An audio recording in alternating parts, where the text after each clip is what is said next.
Mi nombre es Freddy Soto Díaz, de matrícula 1942539. Soy del grupo 003 de Inteligencia Artificial de los jueves a N1 y voy a presentar arquitecturas neuronales y modelos de aprendizaje. Bien, empezamos diciendo que el conjunto de los cuatro elementos básicos que se mencionaron en el tema anterior eh, se conectan entre sí. Estos elementos, al conectarse entre sí, pues dan lugar a unas estructuras neuronales que son como las que conocemos o pues de este tipo. Y pues estas se pueden clasificar de la siguiente manera. Empezamos con la clasificación según el número de capas. Esta clasificación tiene dos tipos, las redes neuronales monocapa y las redes neuronales multicapa. En las redes neuronales monocapa, como se muestra en este dibujo, pues es la red neuronal más sencilla.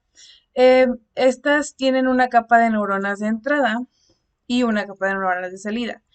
En la de salida se realizan diferentes cálculos, a diferencia de las de entrada. En la de entrada no se realiza ningún cálculo, por ello pues no se toma en cuenta como si fuera una capa. De ahí sale su nombre de red neuronal monocapa. Estas redes son aplicadas normalmente como memorias asociativas, es decir, se usa para el almacenamiento y recuperación de información por asociación con otras informaciones. Entonces, un dispositivo que tiene este tipo de almacenamiento se llama de memoria asociativa porque se le permite recuperar información a partir del conocimiento parcial de lo que contiene, más no sabe dónde se localiza toda esta información. También tenemos las redes neuronales multicapa, las cuales pues son parecidas a estas anteriores, nada más que aquí en medio se le agrega una capa oculta. Em, sí, pues tienen este conjunto de capas entre la entrada y la salida, que es la capa oculta, y pues estas pueden estar parcial o totalmente conectadas. En este caso es una red neuronal parcialmente conectada. Seguimos con la clasificación según el tipo de conexiones. Tenemos de dos tipos de igual manera, las redes neuronales no recurrentes y las recurrentes. En las no recurrentes, las señales se producen en un solo sentido, entonces no existen retroalimentaciones. Es decir, esta red neuronal pues está conectada únicamente a a la capa que sigue y esta capa solo está conectada a la capa que sigue. Al ser de esta manera, pues significa que esta red neuronal no cuenta con memoria. Y también tenemos las redes neuronales recurrentes, donde pues existen lazos de retroalimentación que pueden ser entre neuronas de diferentes capas, entre neuronas de la misma capa o entre la misma neurona, es decir, entre neuronas de diferentes capas, de esta pasa a la capa anterior, de la misma capa, aquí tenemos un ejemplo muy claro, y de la red de la neurona misma, aquí tenemos una retroalimentación. Esta estructura pues es muy adecuada para estudiar la dinámica de sistemas no lineales. Y seguimos con la clasificación según el grado de conexión. Estas pueden ser pues las totalmente conectadas o las parcialmente conectadas. Em, Estas neuronas, pues en las totalmente conectadas, pueden estar conectadas a las de la capa siguiente o a las de la capa anterior, pero siempre tienen que cumplir con esta condición. Es decir, si no existiera esta conexión, pues esta se podría conectar por acá y seguiría siendo una red totalmente conectada.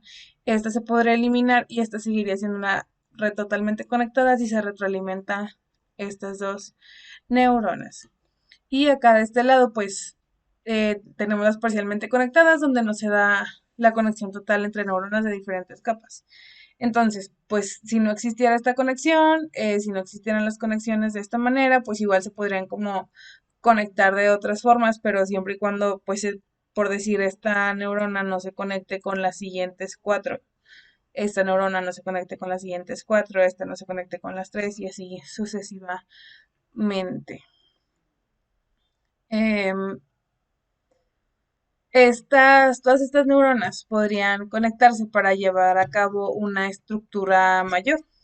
Em, y la conexión entre estas redes neuronales normalmente se puede dar de muchas maneras, pero pues las más usadas o las más usuales son la conexión en paralelo y la conexión jerárquica. La conexión en paralelo em, se plantea un consenso entre las diferentes redes para obtener una salida, mientras que en la jerárquica pues tenemos referen- eh, sí, tenemos redes subordinadas a otras que actúan como elementos centrales entre esta red y la neurona de salida o la capa de salida.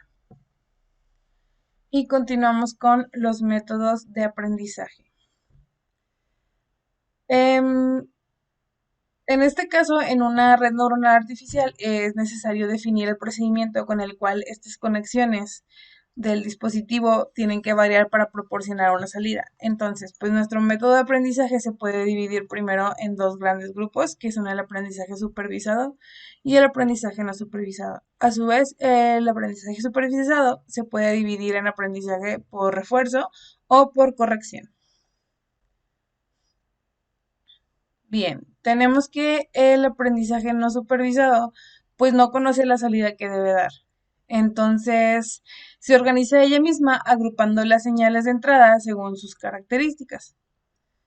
Y pasando al aprendizaje supervisado, este aprendizaje presenta las salidas que debe proporcionar em, ante las señales de entrada que se le presentan y pues este determina la diferencia entre la salida y la salida deseada.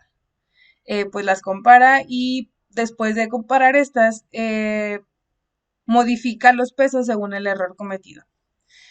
Este aprendizaje supervisado, como ya dije anteriormente, se divide en aprendizaje por refuerzo o aprendizaje por corrección. En el aprendizaje por refuerzo, pues solo se conoce si la salida de la red corresponde o no con la salida deseada. Entonces, pues tenemos un aprendizaje o información de tipo booleana, o sea, de 0 y 1 solamente, o que sea falso o verdadera.